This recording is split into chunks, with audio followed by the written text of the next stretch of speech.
Hey, I'm Mike Gilliam, and welcome to Let It Rip. The COVID-19 pandemic continues to be a problem for all of us. We're coming to you remotely again. The Omicron surge has forced us to adapt and to go remote for the safety of our crew and guests. Just when it seemed like we had turned the corner on the Delta variant and we're headed toward the finish line, the new variant is wreaking havoc around the world. We're going to take a hard look at what's going on with the pandemic. We'll also hone in on voting rights and the struggle to protect them. And this is Black History Month. We'll focus on the first two Black women who are being inducted into the National Inventors Hall of Fame and two local icons who recently passed away. I'm Mike Gilliam, and this is Let It Rip.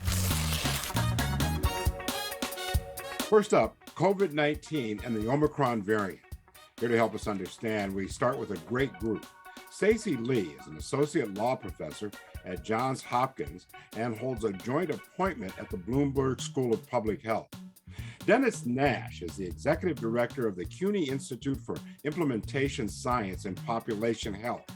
Former Manhattan Borough President and new City Council member Gail Brewer is here. We'll get her take on the handling of the virus, including testing and vaccinations. And Letitia Silman Lee is an Omicron survivor. Letitia, let's start with you. Your experience. They say Omicron symptoms are mild. Tell us what you experienced.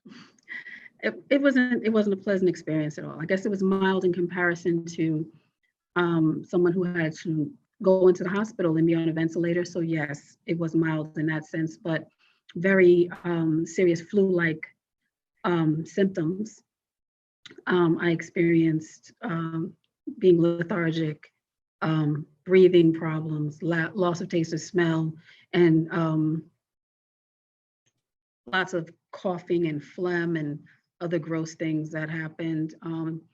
And it lasted over the course of 10 days.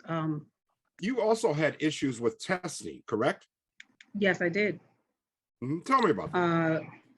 The first day I tested, I went to do a rapid test. That was fine.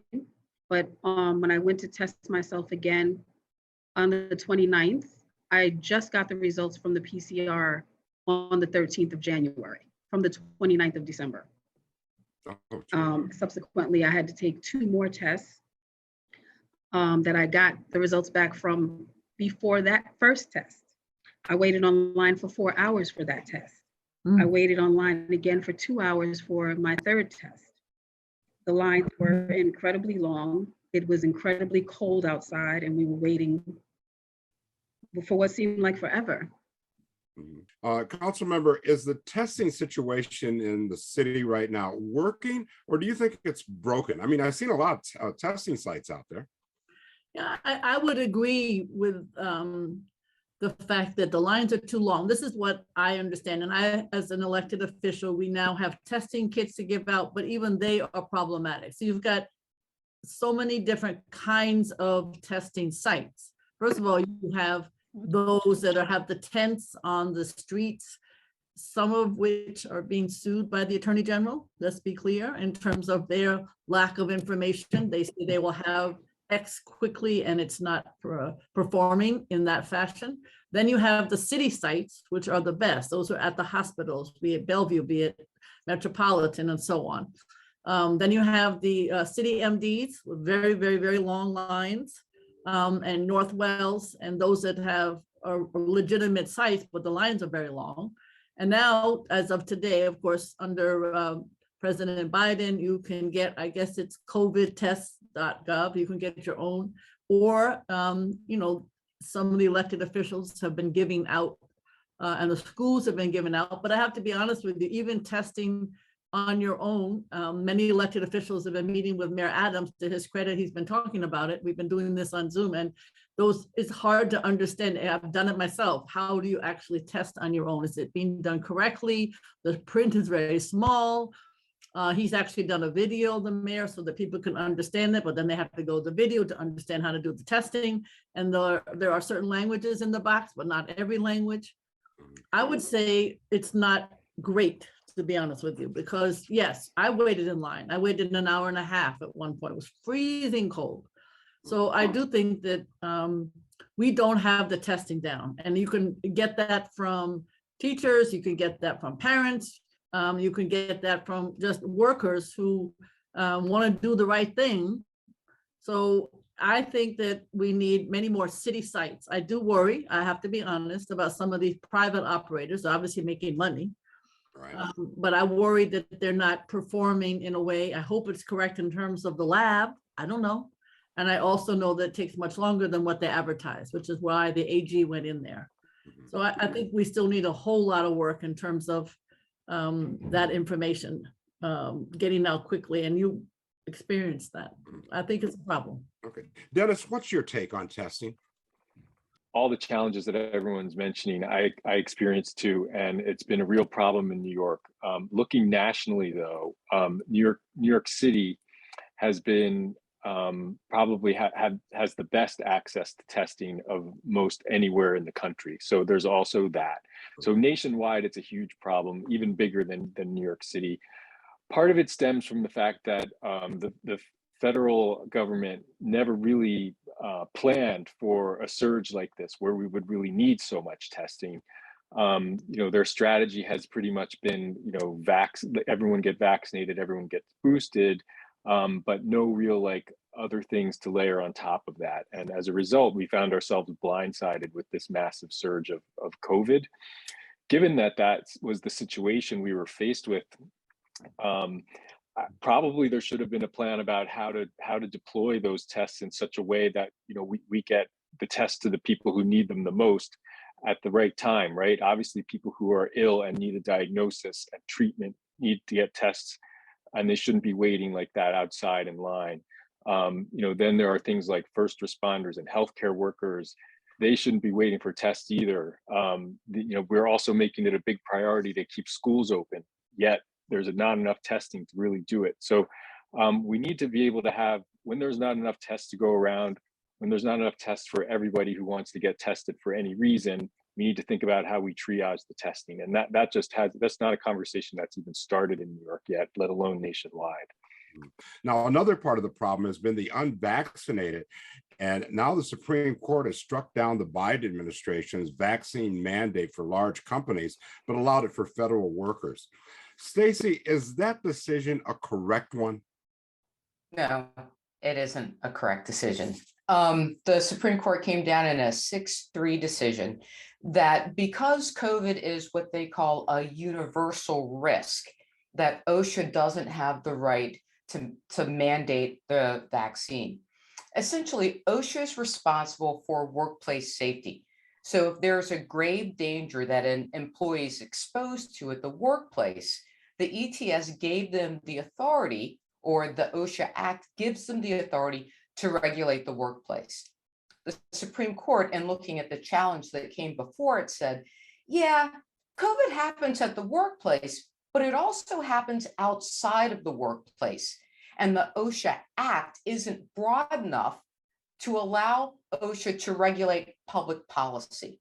I was going to say, yeah, but if I'm going to work, I might have to sit in a certain cubicle or at a location where, at least out in the public, I can choose where I want to go and how I want to move about to try to eliminate the risk that I have. Absolutely true. And there are many instances where OSHA has regulated a risk that occurs in the workplace and outside of the workplace. The majority, in the opinion, imposed a limitation in the act that isn't there. OSHA is allowed to regulate what happens at the workplace. The fact that it also occurs outside of the workplace is really irrelevant to what OSHA was trying to do. And you've seen that with combating fire regulations. OSHA has regulations on fire, on electrical currents, on water safety. The purity of your water, there's water at your workplace and outside of the workplace, but you can have workplace standards. So by that analogy, OSHA was fully within their realm to enforce the emergency temporary standard. Yeah, what about at the city level? Are there things that could be done there, additional mandates? Yes, but it is amazing to me, the anti-vaxxers They are everywhere. I was at a press conference with Congressman Nadler as borough president about a month ago. We're in the NoHo/Soho Tribeca area, talking about federal issues. Oh my goodness, we were across the street from a school. And I can't tell you how many parents came over and screamed at us that we were not talking about vaccinations, but that didn't matter, that they did not think they should be vaccinated, their kids shouldn't be vaccinated, they shouldn't have to wear a mask, etc. And that's in the so-called bastion of the Village, essentially, of Manhattan. So I think the airlines and others just get nervous about losing customers. I hate to say that, but I'm sure that's what's in their minds. Yeah. I am also a believer, as everyone on this call, of government, private sector, restaurants, etc., should be asking people to be vaccinated, boosted, whatever it is to keep us healthy. I talked to all my principals at the schools. Last week, one school, I don't know, they probably have 600 kids. They had 17 teachers out, and the week before they had 40 teachers out. So you can see the spread. It just happens so quickly. And so without these kinds of measures, and they are, the carrot doesn't work. You need the stick, I have to say, in order to get people to be vaccinated. I had people in the borough president's office, a couple of people who just wouldn't, and we had to lay them off temporarily. And the city has done the same for workers, because it is a mandate for city workers. We're going to have to let that be the last word. I want to thank our guests, Stacy Lee, associate law professor at Johns Hopkins and the Bloomberg School of Public Health, Dennis Nash, the executive director of the CUNY Institute for Implementation Science in Population Health, former Manhattan Borough President and new City Council member Gail Brewer, and Letitia Silman Lee, an Omicron survivor. Thank you to all of you. You know, this is Black History Month, and this year I'd like to focus on two inventors you may have never heard of, but who have changed many lives. They're the first African-American women being inducted into the National Inventors Hall of Fame. Dr. Patricia Bath and Marion Croak are true visionaries. Croak is the vice president at Google and is credited with creating Voice over Internet Protocol technology, or VoIP. It's the technology that allows us to communicate through Zoom and Google Meet and almost all phone services that we use today. Croak, who grew up on Manhattan's Upper West Side, will go into the Inventors Hall of Fame with another New Yorker, Dr. Patricia Bath, who created a type of laser cataract surgery called laser phaco. Dr. Bath graduated from Hunter College before going on to Howard University Medical School. She died in 2019, but she was the first African-American female doctor to receive a medical patent. Dr. Bath also co-founded the American Institute for Blindness and helped to get eye care for underserved communities. We'll take a short break, and when we come back, we'll talk about the assault on voting and what is being done and not being done to protect the sacred right. I'm Mike Gilliam, and this is Let It Rip.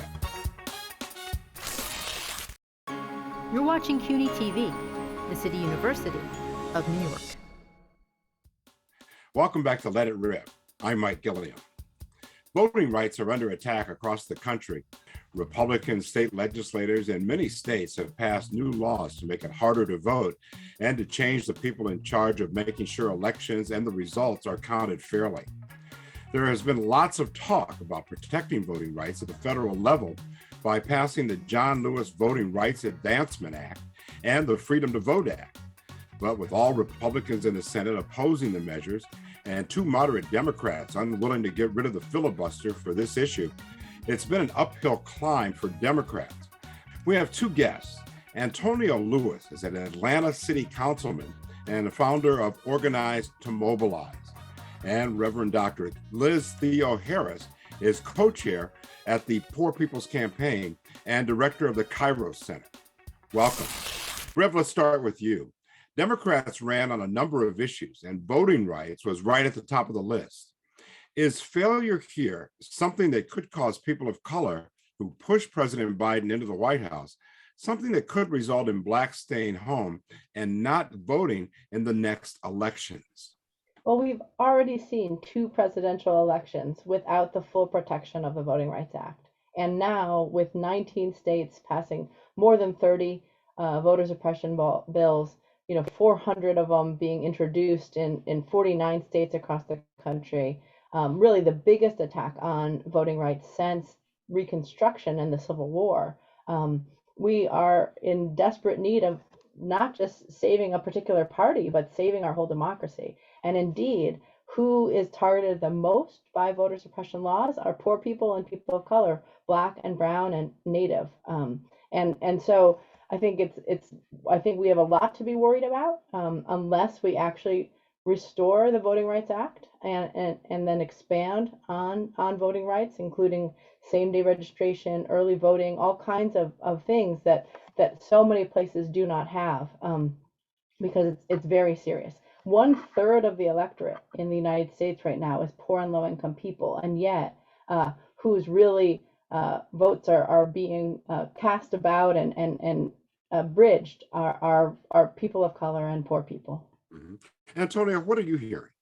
Yes, when you think about the attacks on voting rights that happened after the election, after the runoff election, because we do believe that Atlanta influences everything.